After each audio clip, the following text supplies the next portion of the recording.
우리 후보님하고 저하고 해라. 그렇게 얘기를 하고 있고 83% 정도는 단일화가 필요하다. 단일화가 필요하다는 게 83%, 단일화를 김문수 후보와 제 간에 하라는 게 87%쯤 됐다고 제가 얼핏 그 중에 저도 포함되어 있습니다. 언론에서 봤습니다. 네. 그러니까 우리가 그러한 그 국민과 우리 당원의 뜻에 저는 따라야 된다고 봅니다. 제가 지금 당원에 대해서 제가 책임질 그러한 입장은 아닙니다만, 그러나 그것이 우리 지금 그러한 것을 상당 부분 영향력을 가지고 계시고 의견을 내실 수 있는 우리 김 후보님께서 나는 그거는 도저히 아니라고 생각한다. 그렇게 생각하면 그거는 제가 국민에 대한 의무는, 국민에 대해서 할 수 있는 거는 저는 10일과 11일에 걸쳐서 하게 돼 있는 우리 그 후보 등록을 저는 안 하는 것이 제가 유일하게 우리 국민들한테 국민 여러분 죄송합니다. 제가 우리 김문수 후보님을 설득 못했습니다. 라고 하는 것에 대한 제대로 된 저의 결정이다. 저는 그렇게 믿고 있습니다. 저는 이제 궁금해서 묻는데, 그러면은 그렇게 국민의힘의 당의 모든 결정에 따르겠다고 하신다면 당연히 국민의힘에 들어오셔가지고 국민의힘의 경선에 참여하는 게 옳지 않겠나 이렇게 생각할 수밖에 없지 않겠습니까? 근데 왜 다 끝난 다음에 나타나셔서 왜 당신이 약속을 22번 했는데 안 지키냐 이렇게 청구서를 내미는 것은 청구서 아닙니다. 조금 문제가 아니죠. 청구서 아닙니다. 제가 어떻게 청구서를 내밀겠어요? 글쎄 말이죠. 저는 이해가 좀 안 우리 갔어요. 국가의 전체적인 상황이나 우리 국민들의 그러한 명령에 가까운 어떤 희망이나 또 당원들의 희망이나 이런 것들을 봤을 때 저는 우리가 하루 이틀을 미루고 일주일을 미루고 이거는 정말 예의가 아니라고 그렇게 그렇게 믿고 있고, 우리 후보님이 그거를 안 믿으신다면 왜 이제 나타났어 이렇게 생각하셔서 후보님은 도저히 그거를 받을 수가 없다. 그러면 저로서의 결정은, 저의 국민에 대한 결정은 제가 후보로서 등록하지 않는 것이다. 그렇게 믿고 있다는 말씀을 드리고요. 그러니까 어디 있다가 지금 나타났냐 그런 말씀은 조금 그 전체적인 상황을 정확하게 보시는 건 아니지 않냐. 만약에 지금 이 단일화라는 게 제가 된다고 보장되는 것도 없고 우리 후보님이 반드시 이 단일화에서 이기신다는 것을 담보할 수 없는 이제 그런 상황에서 한번 이 결정을 받는 거 아니겠습니까?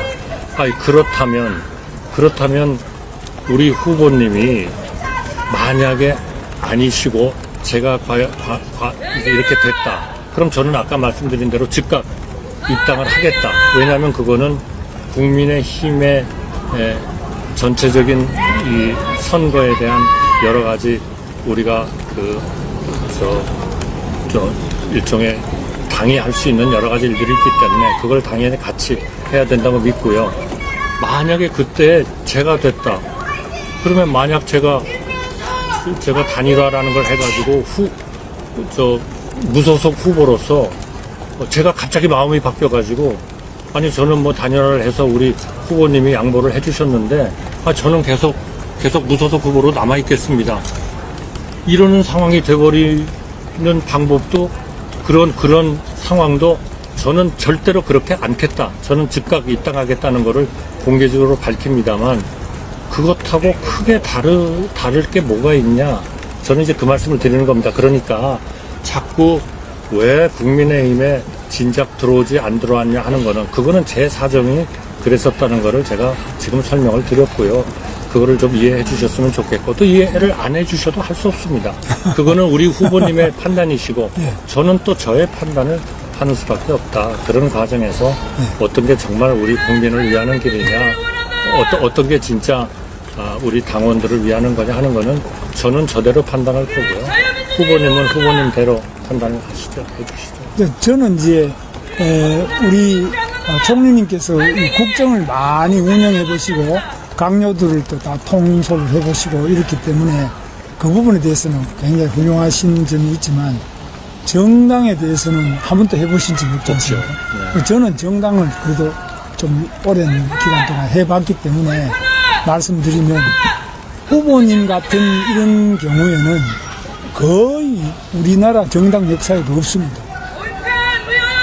아주 당원도 아니고 등록도 안 하겠다는 분이 나타나서 이 경선이 끝난 그래도 제1야당인데 여당인데 그래서 제1 정당에 대해서 후보로 공식적으로 하자 없이 선출된 후보에 대하여 당신 왜 약속했는데 안 하냐, 당신 당이 정하는 대로 해라, 이렇게 요구하시는 이런 경우는 아마 전 세계 정당 역사상 처음. 그래서 저는 이건 뭐 물론 경험이 없으시니까 그럴 수 있다고 생각합니다. 왜냐하면 행정에서는 혹시 내가 총리로 지명받았는데 너희들이 왜 내 말을 안 듣느냐 이렇게 하실 수 있는지 몰라요. 저는 그래 본 적 없습니다. 아니, 정당은 이거는 정당법이 있고 또 당헌이 있고 당규가 있고 대통령 선출에 대한 여러 가지 절차가 있고 선거관리위원회 규정이 있습니다. 여기는 여기대로 그 규정과 규칙이 있습니다. 근데 여기서 볼 때는 지금 후보님께서 하시는 말씀에 대해서 저만이 아니고 제가 그렇다는 게 아닙니다. 우리 같이 뛰었던 10여 명의 그 경선 후보들이 지금 심지어는 손해배상 청구 소송까지 해야 되겠다. 뭐 후보님한테 한다는 건 당에 대해서 왜 그동안 경선을 했느냐, 왜 우리 보고 돈을 내라고 했느냐, 우리를 완전히 덜러리 세우려고 이렇게 했느냐, 손해배상 청구 소송을 안 할 수가 없다. 이렇게 이야기하는 분들이 전부 다 합니다. 저만이 합니다. 그래서 이런 어려움도 있다는 것을 좀 이해해 주시면 좋겠습니다. 제가 뭐 그걸 뭐 무조건 이해하시라 그건 아니고 그 다음에 아니, 예. 저는 오히려 우리 후보님이 이렇게 말씀해 주실 때 우리 언론들이 다 이렇게 있는 데서 얘기를 할 수 있었다면 너무 다행입니다. 왜냐하면 어제 같은 경우도 그렇습니다. 이렇게 그냥 얘기를 하고 헤어진 다음에 또 일방적인 말씀을 하시니까 우리가 또 이거를 설명도 드려야 되고 사실은 그런 건 아닙니다 이렇게 해야 돼서 굉장히 어렵더라고요. 근데 오늘은 그냥 우리 다 이렇게 계시는 데서 얘기를 하니까 너무나 좋습니다. 저도 좋습니다. 네, 그래서 지금